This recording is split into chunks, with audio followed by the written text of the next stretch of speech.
The different thing about Zeus is that he's our final boss. And so more care and more concern needs to go into that because it's going to be what the player remembers when they turn off the game, hoping that they finished it. So it needs to be very epic, very big, big moments, not really mechanic driven, but something where you finish it and you're like, oh, I need to tell my friend this. Like, oh, did you play him this way? That type of thing. Not only is he the sort of final boss, but he's also the kind of the main antagonist, that if we do a third game, he will kind of stretch into the third. He was such an iconic figure that to ground Kratos back into Greek mythology, we wanted to make sure that when people looked at him, they knew right away that it was Zeus. They didn't have to guess, they didn't, you know. So it was pretty easy coming up with Zeus. I definitely didn't want to stray too far from where I think the literature and everybody's sort of traditional perception of where Zeus is at.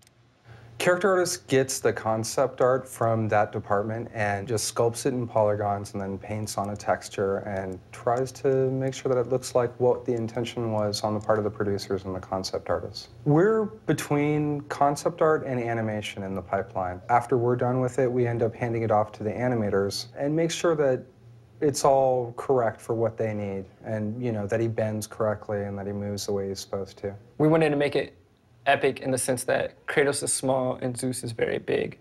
But we knew we had some problems with that, so we kind of played with scale, bringing Zeus down, making Zeus back to big. When we started modeling and texturing Zeus, we didn't know that he was going to be a normal-sized guy and then a giant-sized guy. So that ended up adding a little bit of work to the process to make sure that he held up resolution-wise. The fun part is painting the texture on and putting all the wrinkles and stuff in there. So we have two different models, a big one and a small one. And trying to get the big one to end up in the small space where the player doesn't realize that, you know, they've kind of been tricked that now we're loading up the small one or now we're loading up the big one. So we had to play with various ideas of, you know, we scale him up kind of off camera, but you kind of allude to it that, he's growing. Then when we cut back, you see him, you're like, oh, you know, that happened. So here we have a different model of Zeus, the big one. And then right there, we swap to the small one. And right here, we bring the small one back in. So using a camera POV change to suggest the... Right, we have the camera kind of emulate his eyes looking down and shrinking and all that. We didn't want to give him straight melee attacks, so sort of like how the Colossus is like punching at Kratos. We wanted to keep him more magical.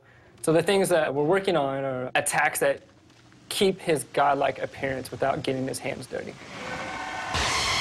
They have so much history, and that history kind of unfolds in the horrible things that they do to each other in this fight.